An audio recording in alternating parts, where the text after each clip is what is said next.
I am going to get through this. The India releases satellite proof of Operation Sindoor strikes.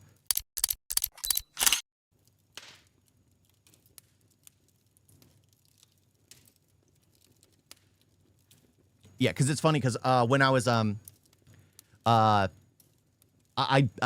know about this because my wife, I had called her one night and she was stressed out. She was panicking because she was hearing nothing but explosions over her head, like all night long. And it wasn't until the following day, because I was like, oh, maybe someone's doing like firecrackers or fireworks or things like that, because it's India. Everyone has those kinds of firecrackers and things. I was like, maybe it's nothing big. And then the next day on the news, like in her phone and everything, she was looking, she was like, oh, we were being attacked and India was preventing the attacks from striking. And then there was like the power outage and everything. Oh, you need to make sure your lights are off at night. She was dealing with a neighbor who would refuse to turn off her lights, which puts a huge spot on them. I remember, oh my gosh, this was panic inducing for her.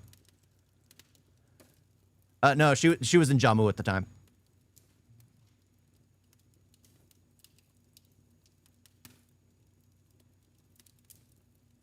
Sheesh, I could have just talked while this was playing out.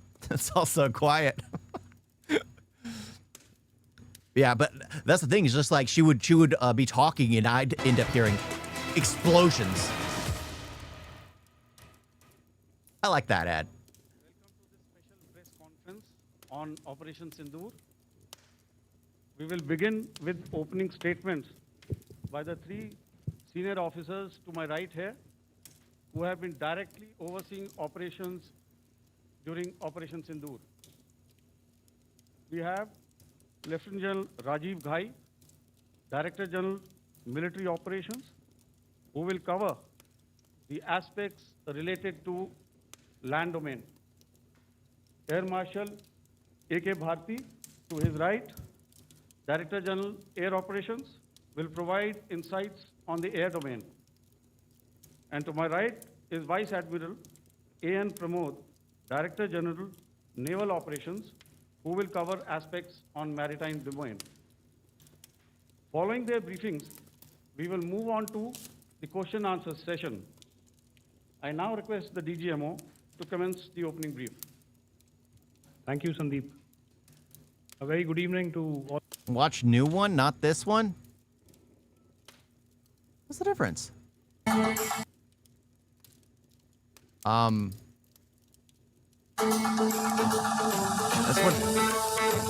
This one sounds bad. This one sounds really bad. Okay, let's see.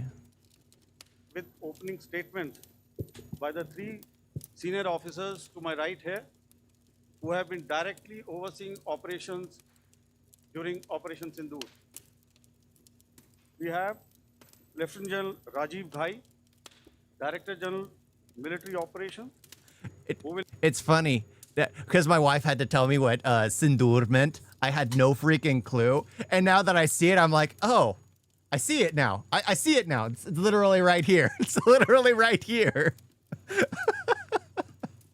Okay. To cover the aspects related to land domain.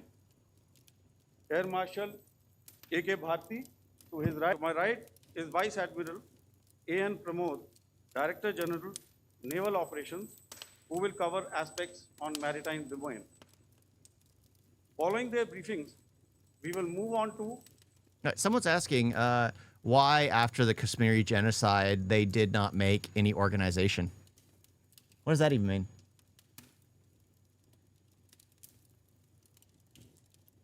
Hello? Someone's asking, like, after the Kashmiri genocide, why were not any organizations made? Any organization? I don't know. Well, yeah, what? Yeah, what type of organization? I don't know. I don't know. They just asked, and I'm just like, I don't know what they mean. Maybe, I don't know. I don't know. Well, association? Well, I think that's the same thing. I think that's the same thing. Yeah. Oh, it's a WhatsApp group? Oh, okay, okay. the question answer session. I now request the DGMO to commence the opening brief. Thank you, Sandeep. A very good evening to all of you, ladies and gentlemen, in which 26 innocent lives were prematurely terminated at Pahalgam on the 22nd of April. When you combine those horrific scenes and the pain They actually did target and hit a few people. Oh my gosh! Because I just. Oh, okay. Oh, okay. Okay. Oh, that was the day I was planning on going to Kashmir. Okay. Okay. Yeah. So this was the start of the whole thing because I remember that incident, and then you ended up calling me, and the explosions were happening overhead. Oh my gosh. Oh. Yeah. I thought there were 24. Oh yeah. And then they asked them to pull down their pants. Right. Something like that as well. Ugh. It's disgusting. It was disgusting, and yeah, to check that. It's just like even if that's the case, it's just like no, absolutely not. 26 in total. Okay, that yeah, it's just disgusting, absolutely disgusting. This kind of thing, and it's just like of the families that the nation witnessed, with numerous other India needs to learn from China or U.S. Yes. Be the first strike. If they hit you, hit them harder. Hit them harder. I mean, it's good of India to target like a military force and like a military base instead of like the people. Like, well, Pakistan always does. Targets the people, targets the innocents. But at the same time, you need to eradicate their whole infrastructure. If you're going to hit them, you have to hit them hard. Remove a ton of political leaders, remove a ton of infrastructure, make sure they have no power. Like, do those kinds of strikes everywhere, all at once. They wouldn't be able to communicate. There would be mass panic, massive riots. And yeah, sure, people would basically say, oh, it's India's fault, it's India's fault, it's India's fault. But they're the ones that would have to deal with it. recent terrorist strikes. It's useless. Kashmir's a lost cause, just like Sudan, but worse. Yeah. Because that's the thing. It was given up. It was Indira Gandhi, right? Or my wife's watching her own thing. It was Indira Gandhi that basically signed away. So now it's basically contested territory because she was like, oh, we can make peace by giving land. It's like, no, you never give a mouse a cookie. You don't. Because then they want more. Like, no, you eradicate the mouse because they're a pest. You don't give the mouse a cookie. Execute the mouse. Oh. No, Kashmir situation has improved a lot since the List case. Look at the difference from, yeah. But at the same time, it's still completely controlled, and the military there is completely seen as a traitor to the people of Kashmir. It's completely occupied territory, completely occupied. My family has a feeling that Kashmiri people are all traitors after a recent attack, and some locals were involved. Yeah, because they indoctrinate them. They absolutely indoctrinate them, and the fear of going against the groupthink, like cult mindsets, are absolutely evil, absolutely evil. Strikes on our armed forces and defenseless civilians, we knew that the time had arrived to make yet another compelling statement of our resolve. You know, one of the downsides is like, I don't like. Well, again, it doesn't push the media's narrative, but this kind of stuff needs more traction around the world. Like when this incident happened, I am upset that I wasn't live at that point in time, that I wasn't able to talk about it at that point in time, because just a few more voices to push out to show the real aggressive party would have helped the narrative, because now it's like the U.S. sides with the attacking force. Makes no gosh dang sense. Of course, there's always something in it for when the U.S. makes a deal with someone. Always. But at the same time, it's just like, how can you side with someone that is the one to do the first heinous act? As a nation, Operation Sindoor was conceptualized with a clear military aim to punish the perpetrators and planners of terror and to destroy their terror infrastructure. What I do not state here, of course, is the often stated determination of India and its intolerance to terror. It set into motion a very diligent and microscopic scarring of the terror landscape across the borders and the identification of terror camps.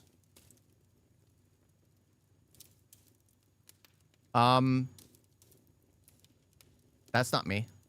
Ajmal Kasab, and the likes of David Headley.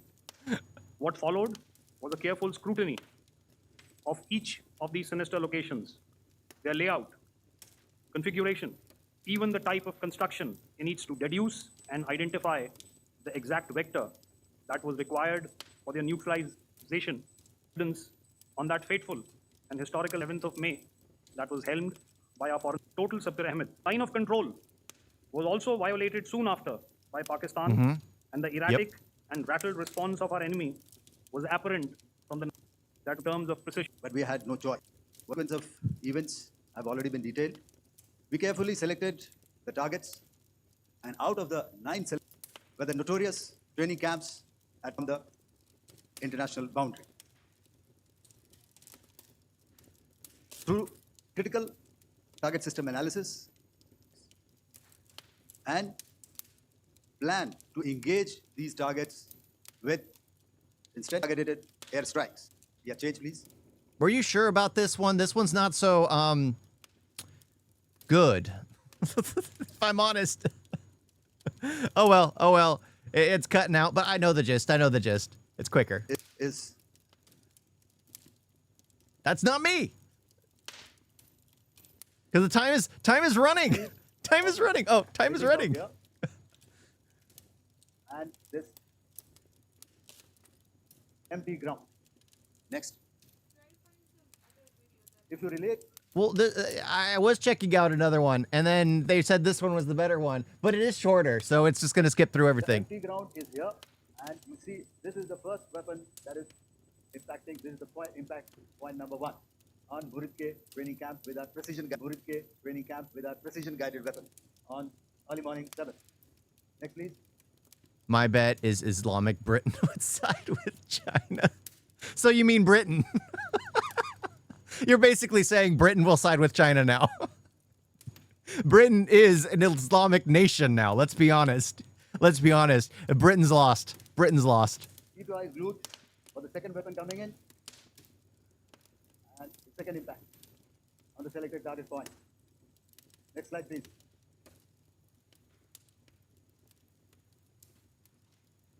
Third weapon. Third impact. Holy. Continue. And fourth weapon. Fourth impact. So through these targeted and precision targeting, we addressed the target at Buritke, which was the turning infrastructure. Can you hear me? All right. Okay, I'll come closer to the mic. Next slide, please. Ammunition has feet. And the red building, after that, there was this double-story building. It has been completely decimated by precision targeting. Next, please. I'll show. America can waste time on religion. The others can't. They already at the top. I don't know what you mean by that. America doesn't really have well, I guess America's more atheist now than anything. Yeah. America's more atheist. By our precision targeting. Next. So we had to carefully choose the points that we needed to address, which were high value and which would meet our stated objectives of eliminating the. In addition to that, I would cover the targets. One target system is a series of buildings here, other one here, and other one out here. Building look after the before, next, and Next. after. Oh, they're gone. The roofs have completely collapsed. Next. This is the target system. Next.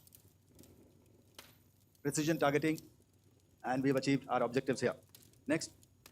All right, so that was what we did. Terrorist camps, and because remember, any maintained on the 7th of May.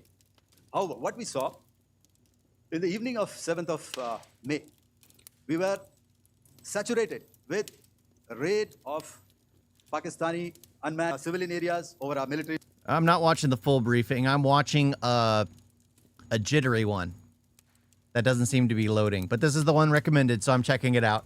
And yeah, I mean, I was thinking it was going to be more about like the defense of what happened, but it's more about the strikes that took place. But of course, it's Operation Sindoor, which were the strikes basically led by the women captains or something, which is why it's Sindoor. Installations, and all of them were successfully intercepted. Few of them did manage to land. However, there was not much damage that they did. And we have our robust counter-US hard kill and soft kill systems which did the job. However, the difference here was that we had targeted the terrorists. The adversary now has targeted our civilians and the military. Every night, we struck their radar installations at Lahore and close to Gujranwala, the LYT installation, to indicate to him that we are ready, yet we do not want to escalate. Our fight was with the terrorists and not. Thank you, Air Marshal Bharti. So, ladies and gentlemen, he's outlined operations not only on the night of 6th and 7th of May, when Operation Sindoor commenced, but also on the subsequent night. Being well aware and familiar with the congenital and impulsive nature, out and communicate our compulsions to strike at the heart of terror to my counterpart in the immediate wake of Operation Sindoor, the request was brusquely turned down, with an intimation that a severe response was inevitable and in the offing. We were, of course, prepared. Operations on the 7th and the 8th, Air Marshal Bharti spoken about. On the night of 8th and 9th of May, they flew drones and aircrafts into our airspace all across the borders and made... I guess it's showing footage in the background and it's zoomed in.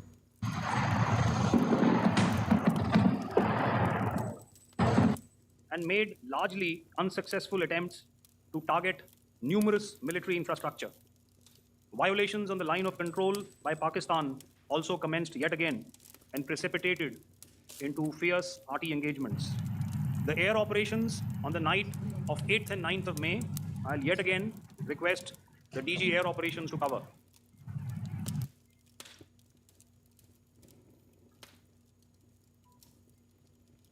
So I just covered what happened on the night of 7th and 8th. What we found that on the night of 8th and 9th, need to adjust the starting mic. as early as 22:30 hours, our cities had a mass raid of drones, unmanned aerial vehicles, UCAVs, starting right from Srinagar, going down right up to Nalia. It was a mass raid in waves, and it was relentless. However, we were prepared, and our air defense preparedness ensured that there is no damage on ground or to any of the intended targets that the enemy might have planned for. The difference between 7th night and 8th night was that on 7th night, he sent... This is bad video. You have low intelligence and attention span. Oh, yeah, absolutely. Well, I have a good attention span. I just have low intelligence. I'll give you one of the two. 10 is Yeha class of UAVs. However, these UAVs can go some distance. They are armed.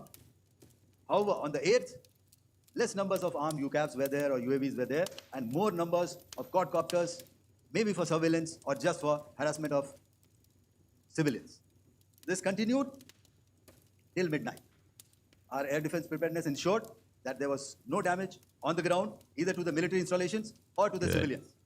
However, the enemy had yet again shown that he wanted to up the ante and he wanted a fight, and we were up to the task. In a measured and then Trump came in and made peace. The end. calibrated response, we once again targeted his military installations, which included his SAM sites at Malirkant. This also included his surveillance radar sites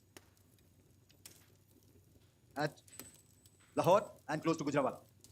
These were suitably addressed, and thereafter his drone attacks continued even till morning, which we countered, and during the daytime there was some respite.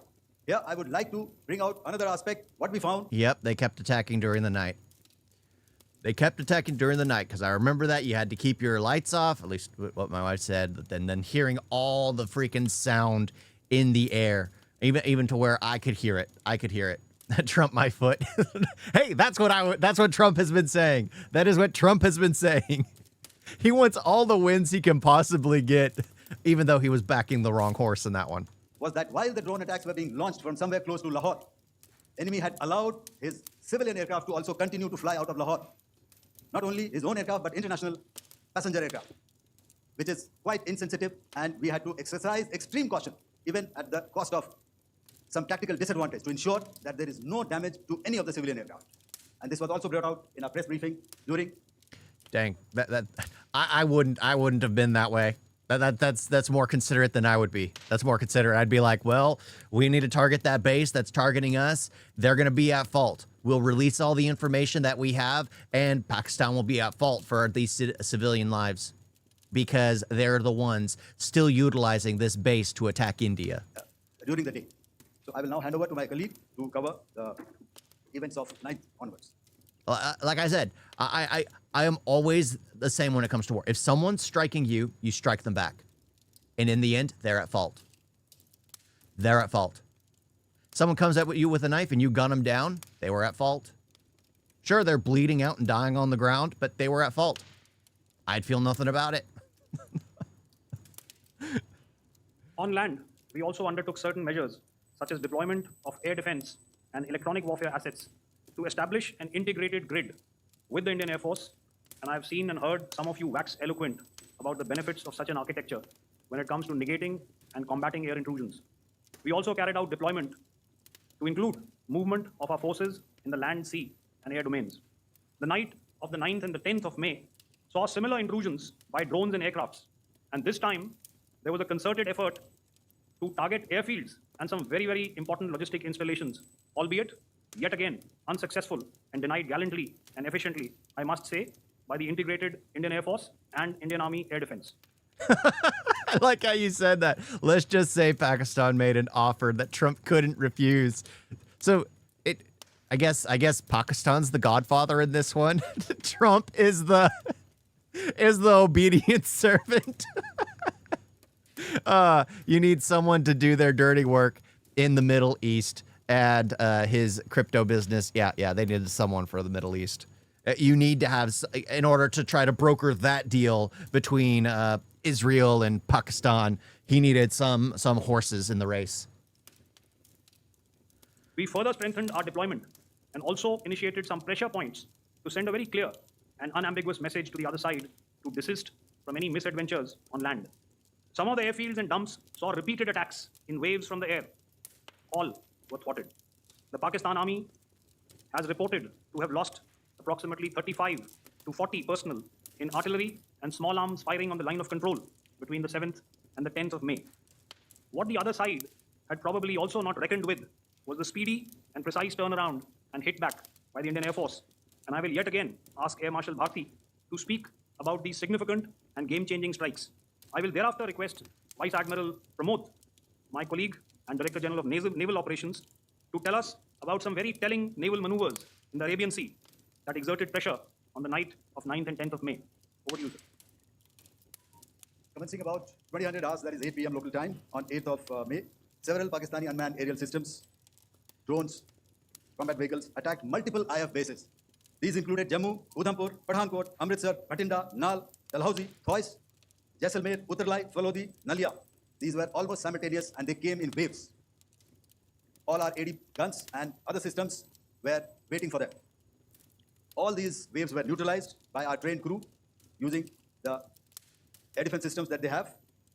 And also, some of them were utilized using our legacy systems like Pechoras and IF Summer, which we have recently acquired. And some were neutralized by the Garud snipers. There was no damage on ground from these incursions and these mass raids, if I could call them, from the Pakistani side. This is on our forward positions and on our civilian. That's always a win. Always a win when you can say we walked away scot-free, but did some damage. That's always a win and proof that you're the superior force. Targets. This was time to convey some message to our adversaries. And therefore, a decision was taken to strike where it would hurt. And towards that, in a swift coordinated, calibrated attack. We struck his air bases, command centers, military infrastructure, air defense systems across the entire Western Front. The bases we struck include Chaklala, Rafiki, and mind you, Chaklala is Islamabad. Rahim Yar Khan, Sakar, sending a clear message that aggression will not be tolerated. This was followed by... Honestly, this would have been so much more impactful if they were each like standing in front of a podium and reading off a teleprompter, so it looks like they're looking out towards the people, because the impact of saying everything that was struck down, every single attack that was successful, every single soldier that was able to walk back to their homes, to their family, would be so much more impactful, because right now he's looking down, looking up, looking down, looking up, that it kind of takes away from the impact. But if you were to hear it, because with it fast forward, you kind of hear it hitting hard. If you were to hear it with him meeting you kind of at your eyes as he's stating all the facts, it would just be so much more impactful, and people could basically watch it again because it would feel like something that could give you energy. It's like, yes, we are this strong. But right now, it just looks like he's reading a book report and it doesn't have the same impact. But you can hear it possibly having the same impact if he was standing in front of a teleprompter. Strikes at Sargodha, Bholari, Jacobabad. He also struck the C2 centers at Murid, the UAE complex at Murid, Rafiki, radar at Chunia, which I will show you, Rahim Yar Khan airfield, and the unmanned combat aerial vehicle hangar at Sakar. I would like to reiterate here that we have the capability to target every system at these bases and more. However, it was only a measured response to instill good wisdom to our adversary. Again, yeah, you have a good point. You have a good point. It was a weak language. Yeah, the message should have been that. Instead, so much diplomatic, weak language. They needed to be more impactful, because it's just like a measured response. It's like, oh, you say that, and then it kind of takes away from it, because you're hearing all the structures, all the things that were impacted, and just like, yes, yes, yes, yes. And then it's just like, okay, no. It's like, no, dude, full attack, full attack. They attacked your people. They attacked your family. They attacked your home. That needs to be the mindset of people. That needs to be the mindset of nations when they are attacked, when drugs are sent into their nation, all this stuff. It needs to be that, where they get all up in arms. I mean, how does a mother get when she finds the man who's been selling her son drugs? How does a mother get? That is how nations should react. That is exactly how nations should react. You take a knife and you try to take out the problem. To refrain All from right, further all right. escalation. IF response was directed only at military installations, avoiding civilian and collateral damage. I would now like to show you some of the effects that have been achieved as a result of our air operation. Too fast for me. Too fast for me. Like it was said, I'm not that intellectual. I'm not that intellectual, but I can do Air and radar mounted 1.75. on a high tower. And after the strike, Because he looks away. can you hear me? Yeah, thank you. Thank And you, after the IT strike, team. This is what has happened. This radar has been taken out, completely burnt. Next slide, please. The Chunia air defense radar, which was taken out on 7th and 8th. This is the radar site. A blown up photograph, once again, on a tower. Not very clear, but what you see very clearly is the after effect after we have struck. The radar head has been completely decapitated. Next slide, please. Arifwala air defense radar. In this complex, you see how it looked before, blown up image, and after really blown up. The quality isn't that great, so I can't really see a difference. But you kind of get the gist. You kind of see that the radar has been knocked out. Next. Now coming to Sargodha airfield. Remember, this is one of their important airfields, wherein they have a lot of assets, F-16s, other assets, which they keep getting, training institutes. And we have stuck this airfield. It is not, if you zoom in here, then one impact point here on the runway, and second impact point of our weapon, precision weapon on the runway. And if you see, this blown up, repairing going on. Same here. Next. Rahim Yar Khan. This is the area we have struck. A deep strike out. Stop making excuses. Oh, you're talking to someone else. Yeah. You guys keep having fights and arguments in there. Keep having fights and arguments. But yeah, like I've always been like a nation should feel confident and should be able to attack back when you've been assaulted. There should always be reasons. And plus, that's why I don't like politicians. Politicians always try to make excuses or cut corners or make deals instead of, no, protect your people. Protect your people. Sat images from Maxar Technologies were much clearer. Yeah, they must have rushed this briefing. They must have rushed this briefing. Here and one complex here. So this is how it looked before, and same. You see a big crater, another crater here, and this complex, after strike, utilized. Base, a lot of their logistic assets out here. This was the chosen complex that we intended to strike and convey a message. Next slide, please. This is how it looked before, and this is how it looked after our strike. Next, Sakar. We chose the radar site at Sakar. This is the radar site, and after it was struck, this is the aftermath, completely burnt out. Next, please. Aircraft shelter. This is how it looked before the strike, and this is how it looked after the strike. The roof of the buildings completely caved in and burnt. Next. Our army showed proof that we destroyed their base, but Pakistan is now giving proof and just saying, "Trust me, bro." Yeah. They were just like, "Oh no, nothing happened. Nothing happened. Nothing happened." Polari Airfield, aircraft hangar. This is how it looked before, and this is how it looked after the precision strike. Next. Jacobabad, aircraft hangar, and this is how it looked after. Next. So what I'm trying to convey here, ladies and gentlemen, is to start with, our fight was neither with the Pakistani military nor with anybody else who's there on the other side. Our fight was with the terrorists. We neutralized the terrorists that we selected to be neutralized, and thereafter, we only maintained air defense posture. However, But yeah, that's the thing. It's just like, well, Pakistan has such it's mesh with its terrorist organization. So technically, you would have to take out the government in order to take out well, you have to take out both because they're both one and the same at this point in Pakistan. They're both one and the same. we were relentlessly pounded by waves after waves, night after night, by his UCAVs, by his drones, and by his other unmanned aerial systems. And that left us with no choice but to retaliate, and yet our retaliation was calibrated, it was graduated, and it was proportionate. Thank you. Good evening, ladies and gentlemen. In the aftermath of the cowardly attacks on innocent tourists at Pahalgam in Jammu and Kashmir by Pakistani-sponsored terrorists on 22nd April, the Indian Navy's Carrier Battle Group, surface forces, submarines, and aviation assets were immediately deployed at sea with full combat readiness in concert with the joint operation plan of the Indian Defence Forces. You may be aware that we tested and refined tactics and procedures at sea during multiple weapon firings in the Arabian Sea within 96 hours of the terrorist attack. The aim was to revalidate our crew, armament, equipment, and platform readiness to deliver various ordnance on selected targets precisely. Thereafter, our forces remained forward deployed in the Northern Arabian Sea in a dissuasive and deterrent posture with full readiness and capacity to strike select targets at sea and on land, including Karachi at time of our choosing.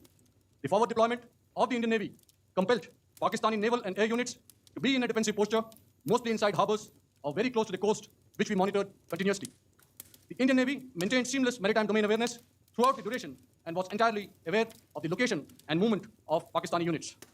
In effect, we had and continue to have good battle space transparency using our maritime domain awareness grid. As you are aware, our response has been measured, proportionate, non-escalatory, and responsible from day one. Accordingly, the calibrated approach considered all options, including the ability of the Indian Navy for offensive action from and at sea. As part of this escalation control mechanism, the application of force by the Navy was planned in a synchronized manner in coordination with the Army and Air Force, the highlight being teams from the three services working closely in an integrated manner. Along with the kinetic actions by the Indian Army and Indian Air Force, the overwhelming operational edge of Indian Navy at sea contributed towards Pakistan's urgent request for a ceasefire yesterday. As we speak, Indian Navy remains deployed at sea in a credible deterrent posture to respond decisively to any inimical action by Pakistan or Pakistan-based terrorists. Thank you. Samno Varna, Jai Hind. Now I'll hand over to Director General Military Operations for further proceedings. Ladies and gentlemen, on the 10th of May, in the morning, even as we were getting into a huddle to wargame the events of the previous night, a routine exercise, I received a message on hotline from my counterpart in Pakistan seeking my willingness to communicate. Since our initial aim was to strike at terror camps, and all our actions in the subsequent days were in response to the intrusions and violations by the Pakistan Air Force, you're already aware, I've seen it being covered on national television, that my communication with the Pak DGMO was conducted at 15:35 hours yesterday and resulted in cessation of cross-border firing and air intrusions by either side with effect from 1700 hours, 10th of May, after he proposed that we cease hostilities. We also decided to further speak on the 12th of May, that's tomorrow, at 1200 hours, to discuss the modalities that would enable the longevity of this understanding. However, disappointingly, and must I add, expectedly, it took only a couple of hours for the Pakistan army to violate Disappointedly, but expectedly. That's the thing. That shows how locked in they were. They hoped for a peaceful resolution, but they figured it wouldn't happen. It's like prepare for hope for the best, prepare for the worst. And they basically embodied it here. There was just like a few hours later, after the call for a ceasefire, they start sending drones over again, and you just, okay, the attack is back on. Because they thought India would immediately, because India always has the like the rest of the world sees it as that, well, Gandhi, of course, the pacifistic, won't do anything. You say, I'm not going to touch you, they'll just turn around and walk away. That's how it's perceived. You would think Pakistan would know better. But yeah, it's funny. It's funny that happens. That they're just like that. They're like, okay, we said we're gonna ceasefire, and then they attack again, and they're like, oh wait, why did they turn around and walk away? Yeah, because India's no longer gonna act like that. India shouldn't ever act like that. India should defend its people. You're attacked, you defend. Simple. It's great that India doesn't really do many assaults outside unless they have like prior intelligence, like the surgical strikes and things like that are normally done due to prior intelligence. But yeah, when they hit you, hit them harder. You have to shut them up. You have to shut them up. these arrangements. This pacifist bullcrap is why Pakistan keeps attacking. Yeah. Yeah. Not until everyone realizes how much of a clown Gandhi was. And that's the thing. That ideology makes sense from like a liberal arts degree here in the United States. One of those crazy Karen women. Those overweight women who shave their head and wear glasses or have their like pink hair. That's something you could hear coming out of the voice of one of them, what Gandhi said. Not actual people who are living being brutalized, having your people be constantly attacked. It doesn't come from someone who actually cares about his people, because someone who cares about their own people would always preach defense. Not put down your arms and let yourself get stabbed. Hold your breath if you care about your body. By cross-border and across the line of control firing, followed by drone intrusions across the expanse of the Western Front, through last night and in the early hours of the morning today. These violations were responded to robustly and dealt with as they must be.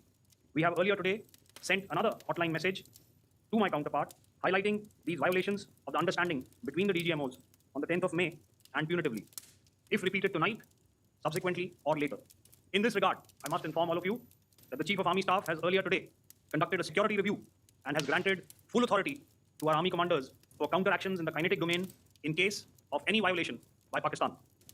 In the end, I pay my solemn homage to my 5 fallen colleagues and brothers from the armed forces and civilians who have tragically lost their lives in Operation Sindoor. Our hearts go out to the bereaved families, and we express our solidarity to them in this lifetime and beyond, at this grave juncture in their lives. Their sacrifices shall always be remembered and spoken of in glowing terms by a grateful nation. We have thus far, ladies and gentlemen, exercised been focused, measured, and non-escalatory. However, any threat to the sovereignty, territorial integrity, and safety of our citizens will be met with decisive force. Jai Hind. Okay, ladies and gentlemen, we are now open for questions. All right, now, since I would not know all of you, I would expect you to please raise the placard or your hand, and once I indicate, I expect you to please give out your name and the media group that you belong to. Keep your questions short so that we can take as many questions as possible. Also, ladies and gentlemen, kindly bear in mind that confidential aspects may not. These whole India pacifist thing is BS fed to keep it under a leash. Yeah, honestly. If you take our gods itself, yeah, the battles, the combat, all that, and all the stories, it's just like, yeah, there's no way it's considered pacifistic. Itself, all of them hold at least one weapon. We are slowly gaining that power back. Yeah. Yeah, it needs to be much quicker, but at the same time, it's just like you have to take small steps. small steps. But the people, like, that's why I like people like Sandman. Sure, if like a Westerner, a regular Westerner that doesn't know anything about India watches one of his videos, he would just assume India's terrible watching that thing. But you need more people like that who absolutely feel like they are their nation is number one and should always defend themselves. Attack back to morons. Always attack back.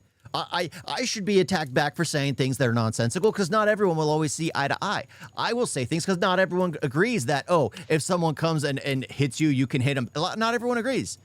Or if someone comes and hits you, you can stab them in return. Not everyone agrees. It's like, oh, if they're going to punch you, you punch them back. Not everyone agrees to the escalation. Not everyone agrees to that kind of thing. But I've always viewed it just like I'm protecting myself. I'm protecting my family because I'm always with my wife. I'm always with my family. I want to protect them. So I'm wanting to take down a threat. That's just how my mind works. That's how I've always seen the world. I've always seen the world, and no one. Everyone should be held to criticism. Everyone should be listened to and heard, and be like, okay, what do they actually say? That's the thing. That's the thing. Eye for a life. Yes, exactly. Not an eye for an eye. You if they come for your eye, you take their life. Exactly. I'm willing to sacrifice my eye in order to actually live the rest of my life. As long as they can't. It sounds extreme, sure, but it's all in defense. It's all in defense because that's how I believe. Be answered by the 3 DGMOs. Right. Yeah, India needs to do preemptive strikes like how the West does. Yeah. Like, I believe that's what, like, the whole movie Surgical Strike is based on. Like, India's first preemptive strike because they had all the information. They had all the information so they could go in and take care of the problem before it became a problem. That's just how I've always viewed things. That's just how I've always viewed things. If you know your neighbor's going to get a gun and shoot you down, just wait there with the weapon first so you can take them out as they walk into your house. That kind of thing. Crazy, nonsensical, sure, whatever. But that's just how I've always viewed the world. I got a lot of hand there. Let me start from the left. Left foot always in front when we start marching. So here we have to the left, okay, 238. Hello. So this is Manas Pratim from PTI, Press Trust of India. So the understanding that was reached yesterday on stopping the military operations and actions, was it for just 3 days? And what would be the cost escalation if there is violation of this understanding by the Pakistani side? And my subsequent question would be that we have a kind of ceasefire agreement with Pakistan that was finalized in 2003. So will there be some kind of similarities in frameworks between the two kind of understandings, 2003 ceasefire agreement and the current understanding on stopping military operations? And again, what are the cost that will be incurring on Pakistan if Pakistan again resorts to these kind of terrorist activities? Because we have made it very clear that the cost will be very high. So I would like to have your thoughts on it. Stomp them down. Stomp them down. It's been going on for way too long. The hostilities have been going on since India gained its independence. The hostilities have been going on since then. Crush them. Crush them. Okay, so I'll answer the latter part of the question first. I also want to add that while the initial ceasefire agreement, as you correctly pointed out, is of the 2003 vintage, but I must remind you that in 2021, in the month of February, and this was then when the crisis in Eastern Ladakh was also on, the 2 DGMOs had spoken and arrived at a ceasefire understanding that lasted right up until this unfortunate attack at Pahalgam. Once our Foreign Secretary had announced the decisions of the CCS in the interim understanding, and of course, after the 7th of May, like I pointed out during my statement, that there is a boundary by the Pakistan Army and the Pakistan Air Force. This understanding that we spoke about yesterday, no, it was not for 3 days. It was first to stop aggressive and hostile activities immediately, 6 hours, and thereafter discuss modalities, like I said, to ensure its longevity. That is tomorrow, 1900 hours last night, and directorate, and we will await what happens tonight. All right. The cost escalation, now the right foot forward. Yeah. Sir, I'm Ajit Dubey from ANI, sir. Sir, my question is that you talked about the loss of lives to the Pakistan army. That was around 35 to 40 kills secured by the Indian army. Sir, can you tell us what would be the total loss of life to the Pakistan army in both army and air force attacks, sir? And how good was the performance of the BrahMos, Scalp, and the S400 during the operations? And sir, since we have, sir, just one No line, multiple sir. questions. Sir, All right. and since sir, we have achieved such a spectacular, we have made good achievements in this entire operation, entire conflict. Thank you very much, sir. I'm trying to say India should focus on core tech instead of stupid freebies.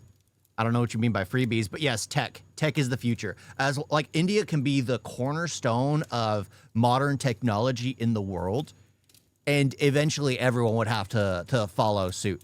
India has so many opportunities and a lot of intellectual people. I mean, I kidnapped one of them. I married her, but I kidnapped her because there are just so many intellectual people that it could literally corner the market of technologies and be the future of the world. But again, India needs to be seen as something completely different. Seen as something completely different. They have to change how the world perceives them. They have to. India has to, as a nation, change how the world perceives it. It can't be seen as a pacifist. It can't be seen as a scammer. It can't be seen as a weak agent. It can't be seen. It has to be seen as a strong, powerful nation with some of the advanced technologies, some of the brightest minds. That's how India should be getting perceived. So it'll slowly change. Probably not so much with social media taking over. And the next 5 to 10 years will be very troublesome with the younger generation. But still, there will always be the outliers that are absolute geniuses that can push the nation forward. Push the nation forward. So I'll answer the question about the loss of lives on the other side. Of course, there are various means to ascertain that number. There is information from various agencies that come in. There are, of course, on the line of control, other ways to find out as to what has been the effect of what you are doing there in ceasefire violations. So therefore, I mentioned 35 to 40 on the line of control. And please remember that once Operation Sindoor was launched, the responses of the Pakistan Army were also on Indian Army or the Indian Armed Forces infrastructure. Let me put it that way. So that's why I did not. U.S. is not a trustable partner, and first tell Israelis not to be racist towards us. U.S. is not a trusted partner. No, because the U.S. cares about the U.S., just like how India should only care about India. India should only care about India and focus on India. What would make India better? What will make India stronger? What will make India more protected? That's how it should be seen. Like would annexing Pakistan or Sri Lanka or Bangladesh, all those neighboring borders, to kind of get more protection? Sure, you'd still have China right there, and China would be a huge issue, but you would target like the small fish first. Try and make sure that you kind of like making colonies out of them the way U.S. does to make your strength bigger, make your strength stronger. Yeah, it just that's how I feel. That's just makes sense to me. You have to show your strength, you have to show your power, and you have to protect yourself. If it's at the cost of another nation, who cares? Every nation should feel the same. Every nation should feel the same. If you're protecting your own, your family, that's what's most important. Not cover casualties of the Pakistan Army, at least in the initial phases of battle, because those were not our targets. Our targets were terror-oriented. And of course, later, once they launched air intrusions and air operations on our infrastructure, we've used heavier weapons, and of course, there would have been casualties, but those are still being assessed. The effects of the weapons that you mentioned, I will request. 74% of IT students prefer other developed countries, not India. Exactly. Exactly. Which is why India or they're trying to push for more development. And you can see it. You can see it changing. Like with the times I've been there, I've seen like the roads, the infrastructure constantly changing, trying to make sure meters are put on every house to test the power, make sure people are billed properly. Doing all that kind of stuff is perfect for developing the nation, pushing the nation forward. And trying to push like 40 years of innovation all in one go is going to be incredibly difficult, but it is possible. It is possible. India has the manpower. India has the resolve and resolution. It just has to have like the commitment to completely go to it and not have all their educated and geniuses go out. Sadly, I stole one of those geniuses, so I can't say much. I stole one of them, so I can't say much. I'm making America stronger by taking one of the smart ones from India. I kidnapped her. But I don't mind. I don't mind. I'm happy. I'm happy. The caliber that we used. All right, so we leave it at that. Those are matters of operational details which I would not like to go into. But suffice to say that whatever methods and whatever means we have chosen, it had the desired effects. How many injuries? Well, to start with, our aim was not to inflict casualties, but in case there have been, it is for the... Modi is still playing... Modi, right? Modi is still playing stupid games with religion. First, get the highest tech possible. Then maybe create. I don't like it how it's all. Stop focusing on religion. Sure, it's nice that India's primarily a Hindu nation, but make sure everyone follows the same law. And then focus on the infrastructure. Focus on it. When you start making everything about religion, it kind of alienates people, even people that believe in the religion, because some people are just more like passive investors that it just gets annoying when they constantly hear someone go, it's just like, oh my gosh. Yeah.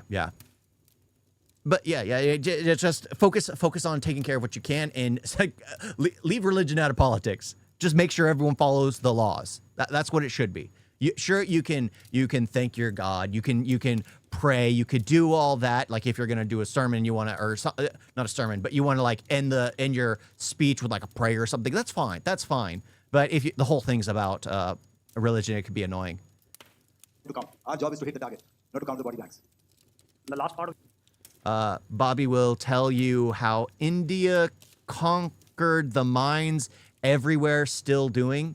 People are automatically coming to India for peace and enlightenment. Well, I will be honest. I have seen a few clips from like 90 Day Fiancé where they go to India for that. You know, the clairvoyant woman. Yeah, she was clairvoyant and went to India to get married and to just, a lot of people go there for it. But yeah. The thing is, a lot of people from the West who go to India feel like the infrastructure and like stuff isn't there yet for their comfort, which is kind of annoying. It just not every nation lives the same way. Not every nation lives the same way. Not every people view things the same way. But maybe when it's got more of that. But Modi, yeah, Modi is doing, but not as Modi is doing, but not. Wow, I lost it. Not as much as different states, politicians in India. We have no option yet to vote. Oh, that sucks. at midnight, once we've done what we've been served. Ajit, that is all that I will say. Ajit, I'll request you to, Congress is saying that they will increase reservations by 75%, and that is the reason I hate. What the heck? That just seems like, again, no, whatever. Whatever.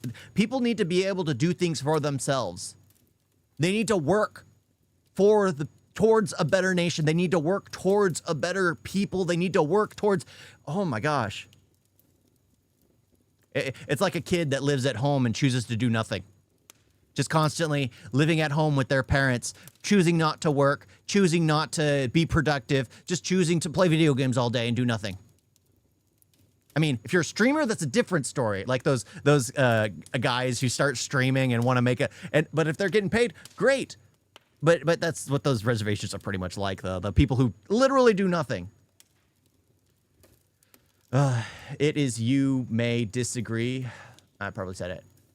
It is a civilizational duty of India to preserve Hindu culture and values, much like Israel or any Christian country. What should India do? Make itself a Christian or Muslim state with the conversations? No. But the thing is, everything shouldn't be about like, Trump will basically say, I thank God for what, something like that. Perfect. That's fine. So a politician doing a prayer at the end of some kind of, not ceremony, but like some kind of speech at the very, very, very end, that's perfectly fine. But if you're trying to, like, I don't know exactly how he ropes it in with religion. If it's basically that, then I don't know what people have issue with. Because there shouldn't be an issue like doing a simple prayer. Yeah. I'll come back to the left. 147. Did I see it there or? Good evening, gentlemen. Sorry, 147, I saw it there. Hi, sir. Good evening. This is Shivam Patel from Reuters News Agency. Thank you for giving me the opportunity. My question, sir, is how many military targets did India, how were these targets selected, and how many troop casualties have been there in total on both sides, if you can give details? So my name is Shivam Patel. I'm from Reuters News Agency.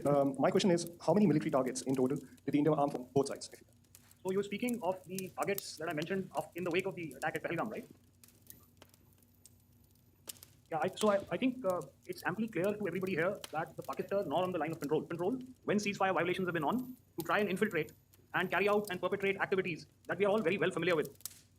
Whether these are by terrorists or by the Pakistan Army or its special forces and commandos is difficult to say, but each of these have been effectively thwarted.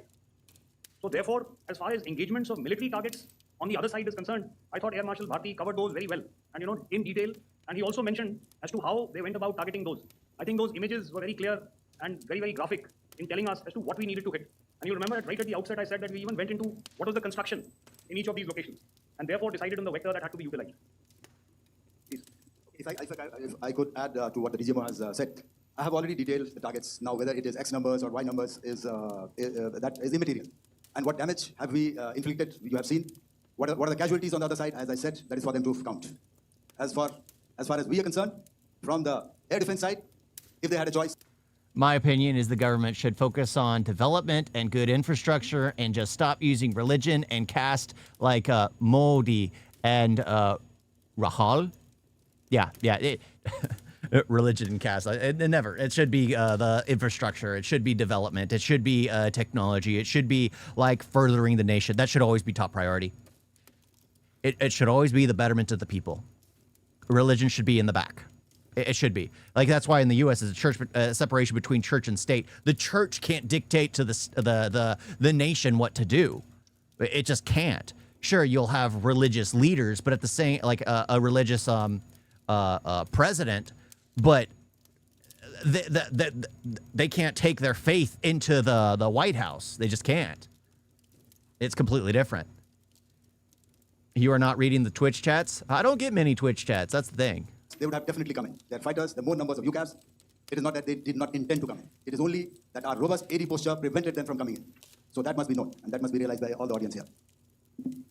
Yeah, I'll come to the left now, 24.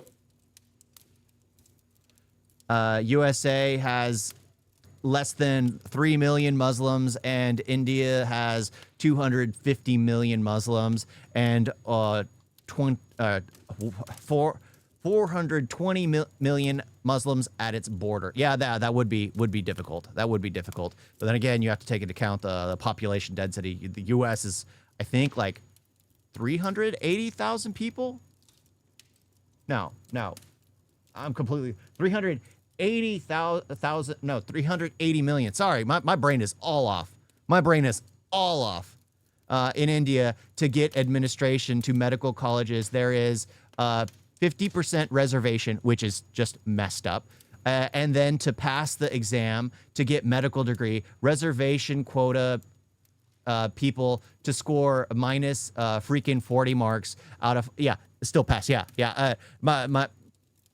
My wife basically complains about the exact same thing. It pissed her off because she had to overqualify for everything because she refused to do any of that stuff because she's from Kashmir. Her family was from Kashmir, so she could qualify, but she refused to do any of that. And she had to work far harder than like her like cousin who literally can just show up to class and he's still given a seat, that kind of thing. Not exactly. I'm not entirely sure the relative that utilized that situation, but it's just insane. It's insane, and it shouldn't be. It should always be the top of the top. Always. There should not be any selective targeting for positions. You want the best person for the job. You want the best person qualified for the education. You want the best person in your schools. You want the best person in your doctors. You want the best person everywhere. I am scared some of these people will be performing life-saving surgeries in future. Yes. Yes, exactly. Well, hopefully they're going to be the few that leave India. Yeah, because I found out like in I think it was Punjab. not that long ago, a few weeks ago, where there was a local in a village area. There was a hospital there, and the surgeon wasn't a real surgeon. He was watching a YouTube video on how to cut out kidney stones, and he killed the woman. It was just insane. Insane. It was one of those fake hospitals. The funny thing was, I was always watching that the video, that news article. It reminded me of in BBS. What's the movie? I forget. It's basically a comedy where he creates a fake school. And then but it reminded me of that, and I was just disgusted because it's like, oh, that was a funny movie, and here we're seeing like people literally doing that kind of stuff and ruining people's lives. I have a nuanced take. Affirmative action can be for entry into colleges, but should never be allowed for hiring, promotion, etc. No, it shouldn't be. If you're not qualified to pass the same standards as everyone else, it shouldn't be. Maybe 1 or 2 point difference, but that's about it. That's about it. Good evening, sir. This is Anvesh Rath from Z. Sir, I wanted to know on the first briefing, which was done by FS and 2 representatives from Air Force and Army, you showed a list where there was 21 places in that list. You have stuck 9. Are more operations going to be held? Is Operation Sindoor still on? And the second question, thank you, sir. Thank you so And much. also, I want to congratulate all 3 of you for a fantastic operation that you guys have done. Thank you so much. Thank you so much for that one question. Yeah. Also, criteria of affirmative action is dated and based in 1950s situation, not 2020s. Yes, that's one thing that a lot of nations are struggling with now. A lot of the laws that were passed back in the day didn't take into account the future. And now the world has changed so drastically that now you have people being qualified for things, just like the birth citizenship. Like we're in the U.S., where if you're born here, you're a citizen, and then you kind of get anchor your family there. That was done for children of slaves. That was done for the children of slaves. Yet it has hounded us ever since that now we need to revoke all of that. It's insane how this stuff, it always seems good in hindsight, but they need to put a term on a lot of this stuff. They need to put a term on a lot of this stuff. Today's government problems are, as a country, you are getting attacked by big players in the geopolitics and want to disseminate it so other puppet ruler can sit. Will fixing these geopolitical issues, you are doing still development, fixing nation problems, and you want to keep everyone united for the country. How will you keep everyone nation first? You may make everyone nationalist and proud of their country by making them proud of their country. Like, that's the thing. Like you have to make everything you do be a propaganda tool. And those of you who have studied film and things like that know like I was saying during this, how this could be more impactful. How this could have been more impactful. You make it more of a performative stage. Yes, you have the videos in the background, but you could have had them listing their accomplishments, basically shutting down any form of argument, basically being more confident. Right now, they're sitting down, they're a little hunched, they're more comfortable, they're just talking. It doesn't feel powerful. You could use every single thing that is a benefit as a huge, powerful statement. Sure, not everyone will like it, and there are always going to be the liberals that hate everything a government does, and that happens everywhere around the world. But it always shows, like I was thinking about it when he was stating all the things, that was successfully targeted and successfully destroyed. Because it was fast forward, I was looking down, and I just imagined him standing up, reading it, looking at the audience. It just felt powerful. And then I look up at him, and he's just reading the piece of paper, doing this, and it's like all power of what he's saying just seeps out. But that's how you do it. You have to get people excited about their nation. You have to get people excited about the accomplishments. You have to get people feeling like every single thing that is done for the people. And they have assisted it in some way. They need to feel pride in it. Unfortunately, Rath, is that your name? I'm sorry. As far as operational details are concerned, I'm not in a position to share those right now. But I think I'll take a cue from Pramod. He said towards the end that the Indian Navy is still in a posture that is deterrent. And I have already made it very clear towards the end of what I said that it's only a couple of hours ago that the Chief of Army Staff has carried out a security review, and he's authorized our Army commanders to deal with violations of any kind from across the borders in a manner that they deem fit. So again, to reiterate, the response will be fierce and it will be punitive.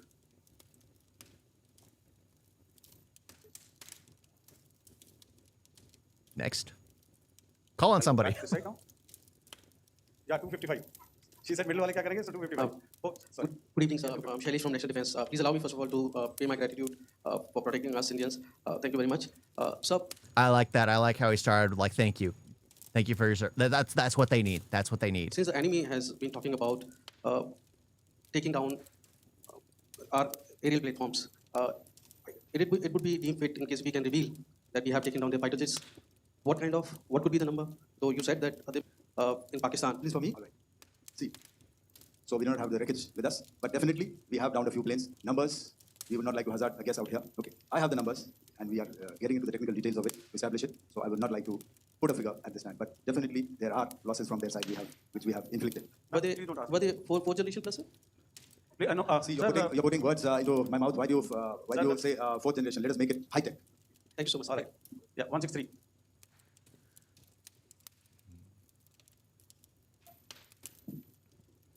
मैं जीतने की हूँ आज तक से। मेरा सवाल ये कि इस पूरे ऑपरेशन में जो आतंकी ठिकानों को निशाना बनाया गया, क्या नंबर्स कुछ बता सकते हैं कितने आतंकी मारे गए?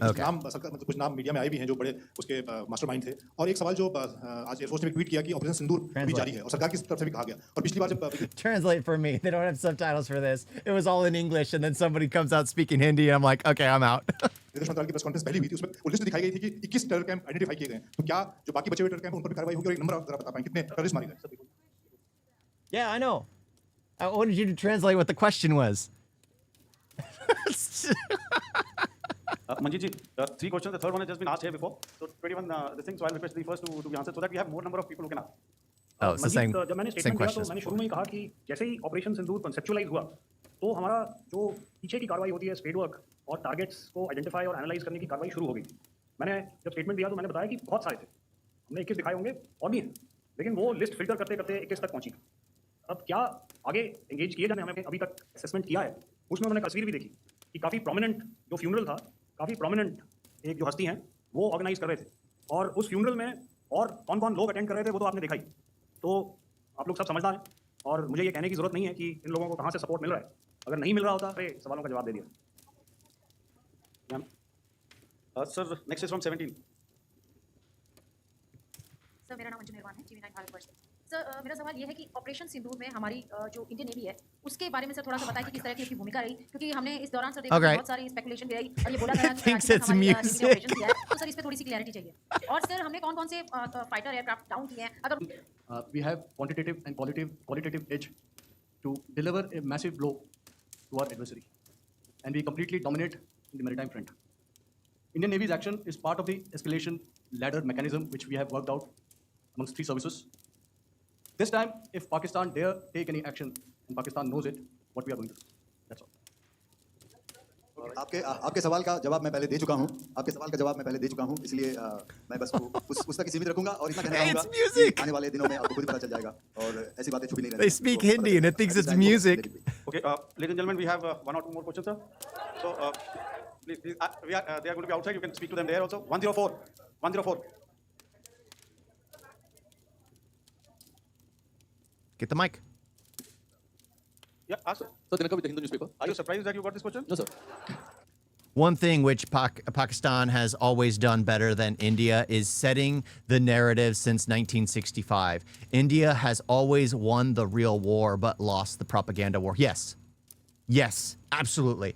Absolutely. India has always been difficult at explaining its narrative. Always. And the media cycle, especially since the US has always backed Pakistan, the media cycle never hears the India's perspective. They always hear Pakistan's perspective. That's always been the case. It's always been the case. That's the thing. It needs to have more people who pump out more information. They need to have more people around the world who talk about this kind of information. There has to be. Because the more people know of what's going on, it becomes harder and harder for people to still believe lies. Still believe lies. Even though it is difficult, like talking to people in the US about Gandhi is just, it's so weird. It's so weird. Like I always heard positive things about him. Then I start learning about him, like the real him. And I'm like, this is just a heinous thing to say, a heinous thing to do. But the rest all believe he's like this great person, this great leader who helped. It's like, no, absolutely not. Oh, but it's whatever. It's whatever. Plus, all Pakistan reporters have infiltrated Western media, be it Reuters, NYT, Washington Post, or BBC. Yeah. Well, especially liberal media has always been more favorable to any Muslim sensibility than anything else. Any sort of liberal media has always been that way. Always. It doesn't matter what is happening. That's why they're all silent about what's happening in Iran. Because it goes against their narrative. It goes against the narrative. So they keep quiet about it. They don't say anything. The only thing you hear about it is people like YouTubers talking about it, or people on the far right talking about it. Or not far right, but more centrist people talking about it. Just look. So can you give a number of assets we lost? Because there's a lot of speculation going on. International media writing a lot of things about our platforms, including Rafale. I mean, Pakistan claiming that Rafale has been down, etc. Can you put that question to rest and clarify on that? I guess that question is for me. All right, I'm happy that you've asked this question. We are in a combat scenario, and losses are a part of combat. The question that you must ask us, okay, and indeed that we must ask us, actually, you inclusive, is have we achieved our objectives? Have we achieved our objective of decimating that terrorist camp? And the answer is a thumping yes. And the results are for the whole world to see. As for the details, what could have been, how many numbers, which platform did we lose? At this time, I would not like to comment on that because we are still in a combat situation. And if I comment on anything, it will only be adversary. So we don't want to give him any advantage at this stage. All I can say is that we have achieved our objectives that we selected, and all our pilots are back home. Thank you. I hope in 2 years I don't see Trump wearing a hijab. That's how it seems now, given how much bribe he is taking from them. Yeah. Hopefully. I doubt it. In the end, I believe everything that he did with Pakistan was just to have them, just to have a better chance to seat at the table to try and end the conflict between like the Palestinian people and Israel. I think that's all it was, even though it's still, like, that's the thing. It's not going to end. That conflict has gone on since Israel was basically, the Jews were given a home after World War II. And then or Jewish people, I should say. Jews, I think, is more derogatory, but whatever. They were given a home after World War II, which caused the whole issue. The same thing with like Pakistan and India. It's just been going on continuously, the combative nature, due to the fact that it's just, well, Pakistan were a ton of people that lived as a unity with India who were displaced because Gandhi thought it would be okay, or I don't know. I don't know the best. I need to learn more about that period in time where it was just all separated entirely because Britain said it would be good. Britain wanted to get out as quickly as possible. So Gandhi allowed them to do that, basically. Yeah, but hopefully we don't see Trump wearing one. Hopefully. Okay, hold. Please be civil here. So we'll have 220 now. Hello sir, this is Anika Chaudhary sir from Swadesh newspaper. मेरा सवाल है, क्योंकि हमारे जो पहले जो action रहा वो आतंकवाद के खिलाफ रहा, तो आतंकवाद में अजहर मसूद की तरफ से एक बयान जारी किया गया था जिसमें उन्होंने कहा कि हम इसका बदला लेंगे और जान रुलाएंगे। तो क्या अगर खुदा न खास्ता अगला टेरर अटैक किसी भी तरह का होता है तो क्या उसे एक्ट ऑफ वॉर में हमारी तरफ से लिया जाएगा? क्या आपको जवाब दिया जा सकता है? मेरा इसमें सिर्फ एक ही जवाब है आपके लिए कि हमने अपनी कार्रवाई करी। हम And it ended. It was like the woman can't speak. I had to say it. Oh my gosh, that was a long one. But I did enjoy it. I did enjoy it. Yeah, Gandhi was a stupid man. Yeah. Oh, he is so praised in the West. Especially by the crazy liberals. But yeah. I did enjoy that. I did enjoy that. Yes, it was slow, but I did enjoy the fact. I do wish that it was done more powerfully. They spent more time on the production to make it seem like more enthusiastic for those people who are watching it, to make the younger generation feel like, yes, this is my nation. Just like when Trump went in and took out Maduro overnight, no American soldiers were lost. The interviews with the people who were on the estate of Maduro trying to defend have no clue what happened. Their stories are like horror stories for like the other neighboring nations. It's just like that stuff makes Americans, well, at least more centrists and rights, like feel powerful. It's like, yes, that is my nation. That is the power we have. That is how India should view things. That is how India should put things forward. Tell the story and get people on the other side. You have to hear it. You have to make it seem like they didn't stand a chance. They are weak before India. That is a powerful statement. And you have to say it with full and utter confidence. Like, say what you will about Trump, but he talks about like a lot of these heinous monsters, like these terror organizations. When we take them out, he talks about them as if they're animals, like they're wild beasts. And guess what? Most civilized people agree. Anyone who takes advantage of children or willingly just massacres hundreds of people is an absolute savage monster. Why would you talk about them in respect? Belittle them, desecrate their corpse. I don't care. You guys got a video?